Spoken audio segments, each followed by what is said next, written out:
하나님 말씀 베드로전서 3장 1절로 12절 말씀까지입니다.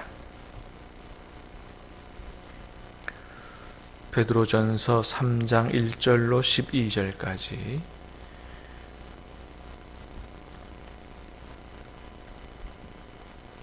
아내들아 이와 같이 자기 남편에게 순종하라.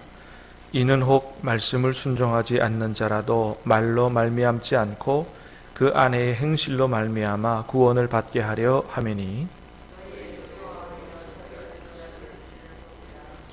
너희의 단장은 머리를 꾸미고 금을 차고 아름다운 옷을 입는 외모로 하지 말고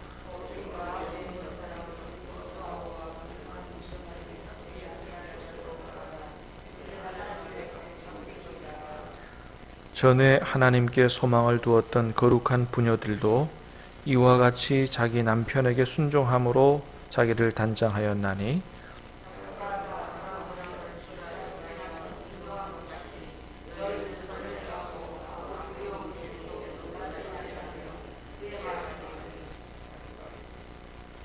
남편들아 이와 같이 지식을 따라 너희 아내와 동거하고 그를 더 연약한 그릇이요 또 생명의 은혜를 함께 이어받을 자로 알아 귀히 여기라. 이는 너희 기도가 막히지 아니하게 하려 함이라.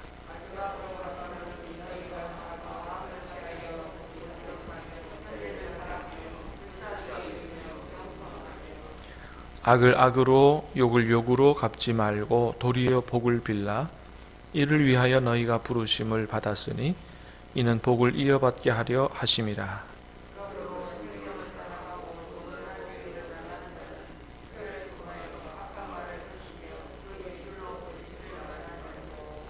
악에서 떠나 선을 행하고 화평을 구하며 그것을 따르라. 주의 너는 의인을 향하시고 그의 귀는 의인의 간구에 귀를 기울이시되 주의 얼굴은 악을 행하는 자 대하시느니라 하였느니라. 아멘.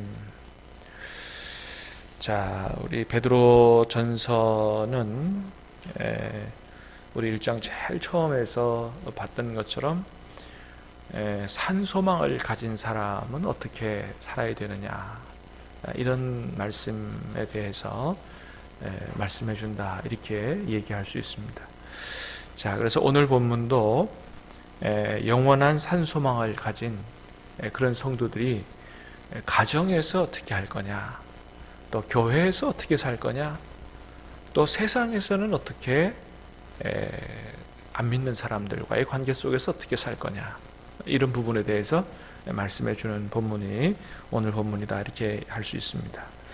자, 천국 소망을 가진 성도들이 가정에서 첫 번째 아내들에게 말합니다. 자, 1절 2절 시작. 아내들아 이와 같이 자기 남편에게 순종하라. 이는 혹 말씀을 순종하지 않는 자라도 말로 말미암지 않고 그 아내의 행실로 말미암아 구원을 받게 하려 함이니 너희의 두려워하며 정결한 행실을 봄이라. 아멘. 자, 먼저 아내들아, 자, 이와 같이 자기 남편에게 순종하라. 자, 여기 이제 순종하라라고 하는 말은 헬라어 휘포타소메나이 이런 말인데요. 자발적으로 순종하다, 자발적으로 복종하다, 이런 뜻이 있습니다. 그러니까 자발적으로, 이게 중요한 의미죠. 왜 자발적으로 복종하느냐? 하나님께서 남편을 우리 가정의 머리로 세워주셨기 때문에, 그러니까 남편이 잘났든 못났든 그걸 따라서 잘났으면 순종하고 못났으면은 괄시하고 이런 게 아니고, 하나님이 이 남편을 우리 가정에 이 머리로 세워주셨다, 그것을 이제 인정하는 거죠. 하나님께서 세워주신 권위를 인정하고 그 권위에 스스로 복종하는 거죠. 그렇게 하라는 거예요. 그렇게 하는 이유가 뭐예요? 혹 말씀을 순종하지 않는 자라도, 한마디로 말하면 불신자라도, 이런 얘기입니다. 믿음을 갖고 있지 않는 불신자라도 그 아내의 행실로 말미암아 구원을 받게 하려고 그렇게 한다. 그러니까 남편을 구원하는 방법이, 불신자 남편을 어떻게 구원할 수 있느냐? 아내가 하나님의 말씀에 근거해서 하나님이 남편을 우리 가정의 머리로 세워주셨으니 나는 그 권위를 인정하고 거기에 순종해야 되겠다. 네. 이렇게 하면 불신 남편이 어떻게 보고 감동을 하지 않겠느냐는 거예요. 말로 전도하기보다 뭐예요? 행실로 전도를 하라, 이런 뜻이죠. 그래서 2절에 보니까 너희의 두려워하며 정결한 행실을 범이라. 두려워하며, 이건 이제 남편을 두려워하는 게 아니고 하나님을 두려워하는 거예요. 하나님을 경외하는 거죠. 그래서 남편이, 불신 남편이 볼 때, 우리 부인을 보니까 진짜 하나님이 살아계신 것 같다. 그런 것들을 느낄 수 있도록 하는 거죠. 그리고 정결한 행실을 봅니다. 하여튼 삶이 정말로 하나님이 살아계심을 인정할 수밖에 없고 참 감동적이다. 그러면 전도가 되지 않겠느냐, 그런 것이죠. 그래서 믿는 아내들은 가정에서 그렇게 해라. 자, 3절 4절 시작. 너희의 단장은 머리를 꾸미고 금을 차고 아름다운 옷을 입는 외모로 하지 말고 오직 마음에 숨은 사람을 온유하고 안정한 심령에 썩지 아니할 것으로 하라. 이는 하나님 앞에 값진 것이니라. 아멘. 자, 너희의 단장은 뭐예요? 한마디로 말하면 외모로 하지 말고 오직 마음에 숨은 사람을 온유하고 안정한 심령에 썩지 아니할 것으로 하라. 한마디로 말하면 속 사람을 잘 단장하라, 그거죠. 온유하게, 또 안정한 심령에 썩지 아니할 것. 안정한, 고요하고 침착한 어떤 성품, 이런 거죠. 그렇다고 외모를 전혀 가꾸지 말라, 이런 뜻은 아니죠. 그러니까 거기에 집중하지 마라. 외모에 집중하기보다는 내면에 집중하라. 그런 얘기죠. 자, 그렇게 하는 게 이게 하나님 앞에 값진 것이다. 자, 그러면서 순종의 중요성을 다시 한번 얘기합니다. 자, 5절 6절 시작. 전에 하나님께 소망을 두었던 거룩한 부녀들도 이와 같이 자기 남편에게 순종함으로 자기를 단장하였나니 사라가 아브라함을 주라 칭하여 순종한 것 같이 너희는 선을 행하고 아무 두려운 일에도 놀라지 아니하면 그의 딸이 된 것이니라. 아멘. 자, 그래서 옛날에도 믿음을 가졌던, 하나님께 소망을 두었던 이런 부인들도 이와 같이 남편에게 순종함으로 자기를 단장했다. 그러니까 믿음을 가진 아내들이 항상 이렇게 살아왔다. 믿음의 어머니라고 하는 사라도 그렇게 했다. 그러니 그렇게 해서 남편에게 순종하고 남편을 구원하도록 하는 것이 믿음을 가진 사람들의, 아내들의 올바른 모습이다라고 하는 것이죠. 자, 그 다음에 남편들에게 이야기합니다. 7절 시작. 남편들아, 이와 같이 지식을 따라 너희 아내와 동거하고 그를 더 연약한 그릇이요 또 생명의 은혜를 함께 이어받을 자로 알아 귀히 여기라. 이는 너희 기도가 막히지 아니하게 하려 함이라. 아멘. 자, 남편들아, 이와 같이 지식을 따라 너희 아내와 동거하고. 여기서 말하는 지식은 뭐겠어요? 바로 성경을 근거로 한 가정을 향한 하나님의 뜻을 분별하는 걸 얘기하죠. 그러니까 우리가 가정 생활을 어떻게 해야 되느냐? 하나님의 말씀에 근거해서 하나님의 뜻을 알아야 된다는 거예요. 자, 하나님은 남편들이 가정에서 어떻게 살기를 원하시죠? 특별히 아내와의 관계에서 자기가 우리 가정의 가장이라고 그저 막 폭군처럼 막 지배하려고 들고 부인을 종처럼 막 부려먹으려고 그러고 무시하고 이렇게 하면 안 되는 거죠. 근데 이제 그 당시에는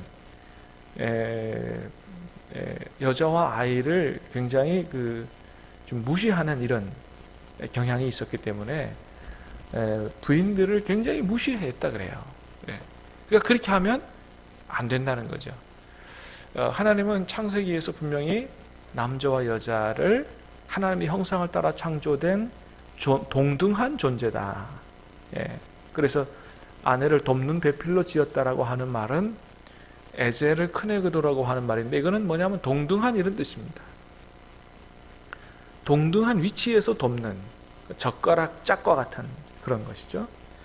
그래서 동등한 존재고, 가정에서 아내는 남편에게 순종하고 남편은 아내를 사랑함으로 말미암아 행복한 가정을 이루도록 그렇게 하나님께서 만드셨기 때문에 그런 창조 질서의 지식을 가지고 있어야 된다.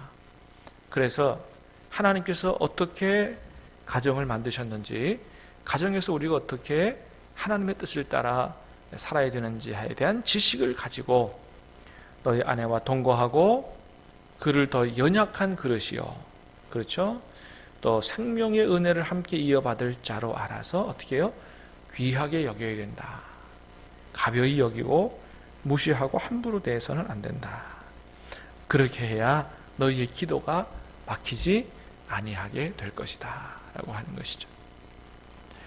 자, 그 다음에는 교회에서 어떻게 해야 되느냐 그 얘기합니다. 8절 시작.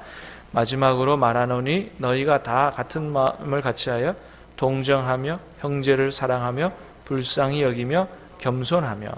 자, 교회 안에서는 첫 번째 어떻게 해요? 다 마음을 같이 하라는 거예요. 마음을 같이 해라. 두 번째는 뭐예요? 동정하며. 동정하는 거 잘 알죠? 근데 이게 아이고 불쌍해라 이제 이런 게 아니고, 이게 이제 어떻게 보면 동정이 뭐냐 하면 한 마음이라는 뜻이에요. 같은 마음이라는 거예요. 그 사람이 아픈 마음을 가졌으면 나도 아파하는 마음을 갖고, 기뻐하는 마음을 가지면 나도 함께 울고 함께 기뻐하는 이런 그런 마음을 갖는 것이죠. 그 다음에 형제를 사랑하며, 그다음에 불쌍히 여기며. 그러니까 앞에 동정하며가 불쌍히 여기며 이런 뜻이라고 볼 수 있고요.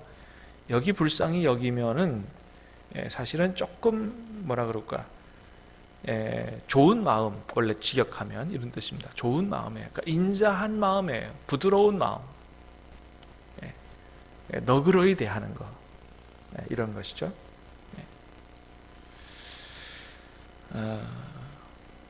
자, 그 다음에는 이제 우리가 세상 속에서 어떻게 살 거냐 이런 말씀합니다. 자, 9절 시작. 악을 악으로 욕을 욕으로 갚지 말고 도리어 복을 빌라. 이를 위하여 너희가 부르심을 받았으니 이는 복을 이어받게 하려 하심이라. 자, 세상에서 막 우리를 악하게 대하는 사람들, 욕하는 사람들 어떻게 해요? 똑같이 하지 말아라. 그래야 복을 받게 될 거다라고 하는 거죠.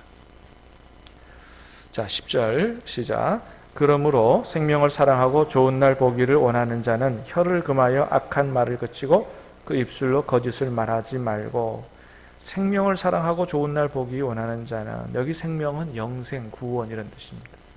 그러니까 이제 영원한 천국의 소망을 가지고 있는 사람은 어떻게 해요?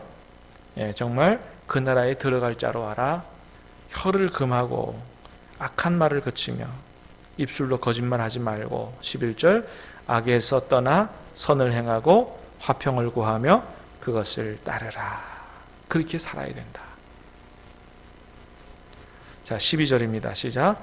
주의 눈은 의인을 향하시고 그의 귀는 의인의 간구에 귀 기울이시되 주의 얼굴은 악행하는 자들을 대하시느니라 하였느니라.